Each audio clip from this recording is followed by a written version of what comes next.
تخيل انك تبقى مسافر وممكن الطياره تفوتك لسبب انت اصلا مش حاطه في بالك، يعني مش حاطه في حساباتك. ايه هو بقى الموضوع ده؟ اولا لو انت مسافر معاك اطفال وقررت انك مثلا في مسافه ما بينك ما بين المطار عندك، فهتاخد مواصله. لو عايز تاخد قطر مفيش اي مشكله، عايز تاخد اتوبيس اي بابليك ترانسبورتيشن ما فيهاش اي مشكله، هتركب وهتاخد حاجاتك وشنطك وولادك وهتوصل على المطار مفيش اي حاجه. في المانيا في بعض المطارات عندهم ميزه حلوه قوي، ان محطه القطر بتبقى جوه المطار، فانت اوريدي اول ما بتوصل بالقطر انت اوريدي خلاص جوه المطار، فمش محتاج بقى تلف من بره وتدخل تاني. لا، الموضوع بيبقى سهل جدا ومريح جدا كمان لو معاك شنط او معاك اي حاجه، لان بيبقى فيه سلالم كهرباء، بيبقى فيه اسانسيرات، فبتعرف تتحرك من جوه بطريقه اسهل واسرع بكتير. فطبعا اي حد عنده الاوبشن ده اكيد هيفضل ياخد القطر. فاللي حصل معانا ايه بقى؟ اللي حصل معانا ان احنا قلنا اوكي هنسافر يوم كذا، فدورنا على ميعاد القطر اللي احنا هناخده، فنزلنا طب خلاص هناخد قطر بدري كمان، يعني بدرنا اكتر عشان لو ده ما جاش او اتاخر يبقى لسه برضو ايه معانا وقت، وايه ما نبقاش ستريس على اخر لحظه ان احنا يعني هنجري على المطار. فرحنا، فالحظنا اليوم ده كان في باو اربايت، كان في عندهم بيصلحوا حاجه في الطريق بتاع القطارات. فالقطر اتاخر، اول واحد اتاخر، فقلنا خلاص ناخد اللي بعده. التاني ابتدى هو كمان يتاخر، فابتدينا نتوتر طب نعمل ايه؟ فقلنا خلاص ناخد تاكسي او اوبر. طبعا هنا في مشكله كبيره، لو انت في المانيا فعندك مشكله عويصه.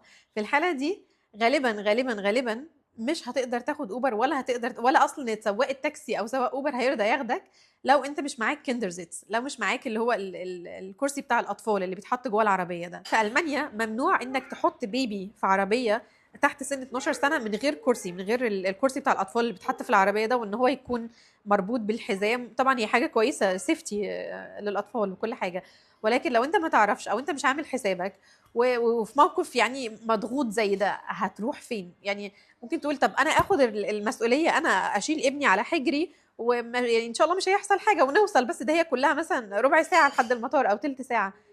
لا، مفيش حاجه اسمها انا اخد المسؤوليه على حسابي. هو السواق نفسه هو اللي بيكون مسؤول، طالما لو البوليس شافه هيديه غرامه وهيديه نقطه او حاجه زي كده، لانه عمل مخالفه، لانه ركب حد معاه بشكل مش مسموح بيه. حتى لو انت قررت تاخد يعني المسؤوليه وتاخد الريسك على حسابك، ما حدش اصلا هيسمح لك تركب معاه وتعمل حاجه مش مسموح بيها. طبعا لو انت مسافر اصلا في القطر او انت حساباتك ان انت هتاخد قطر من البدايه، فاكيد ده مش هيكون معاك، انت هتاخده ليه معاك؟ يعني انت مش محتاجه، مش راكب عربيه او مش هتركب عربيه. اللي حصل معانا ان احنا ما قدرناش ناخد القطر بسبب ان عندهم، وهم اللي عندهم مشكله، هم اللي ما جوش، يعني هم اتاخروا علينا وما عندناش وسيله نروح بيها المطار غير التاكسي او الاوبر.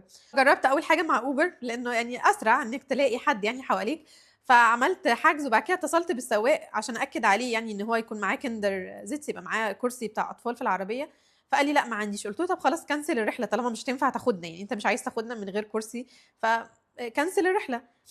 راح قال لي لا مش هينفع عشان هيدوني باد ريفيوز وما اعرفش ايه، فكنسلي انتي من عندك.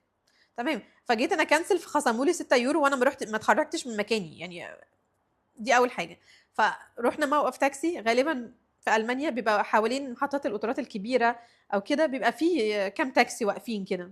ابتدينا نسال بقى مين فيهم عنده كندر زيتس وما اعرفش ايه، وابتدينا نتوتر. كل ده الوقت بيجري ها، واحنا المفروض نكون في المطار اصلا دلوقتي، وبدل ما نبقى في المطار بندي الشنط وبنعمل الاجراءات بتاعه السفر، بندور على مين في التاكسيات عنده كندر زيتس عشان الطياره ما تفوتناش عشان نلحق نروح المطار.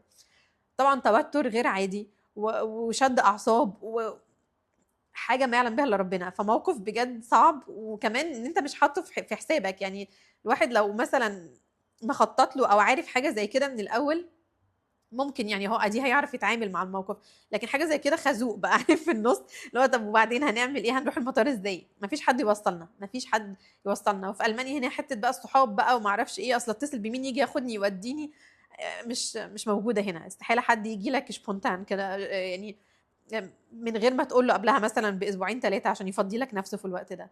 فما فيش اعتماد على اي حد تاني. المهم فضلنا واقفين شويه في الشارع. المهم جه اول واحد ما رضاش ياخدنا. لا، وده بقى اللي كان فاني، الراجل اصلا كان شارب يعني كان شارب، يعني احنا بنتكلم معاه ريحه الخمور طالعه من بقه، وبعدين يقول لنا لا ما ينفعش عشان دي ريجل، دي قاعده، انا ما اقدرش اعمل حاجه ضد القانون. ده انت شارب طينه، انت بتسوق ازاي اصلا؟ احنا المفروض نبلغ عنك. بعد كده جه حد تاني عربي تقريبا قال لنا انا اعرف حد عنده كيندرزيتس فكلمه لنا، فالحمد لله الحمد لله طلع قريب مننا، فجه واخدنا ووصلنا المطار. وطبعا كنا بنجري على يعني على الاخر على الاخر، بشنط، باطفال، بتوتر، بقلق، وصلنا المطار على اخر دقيقه. فخلي بالكم يا جماعه، لو انتم مسافرين ومعاكم اطفال، خلي بالكم لو هتاخد بابليك ترانسبورتيشن حاول على قد ما تقدر تتاكد ان ميعاد القطر جاي في الوقت اللي مكتوب في الابلكيشن. حاول تاخد قطر بدري شويه، قطرين بدري شويه، مش مشكله، بس عشان توصل وانت مطمن وانت مرتاح ومفيش اي قلق عندك.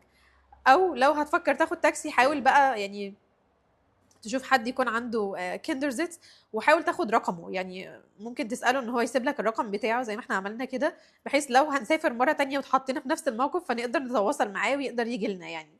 فيعني دي من المواقف الغريبة والمريبة احيانا ممكن تحصل لك في المانيا. فاكتبوا لي تجربتكم مع الموضوع ده لو حد فيكم كان مسافر وحصل معاه حاجة زي كده، او لما كنتوش تعرفوا الموضوع ده. ف المانيا غيجل غيجل غيجل. وبس كده، تشاو.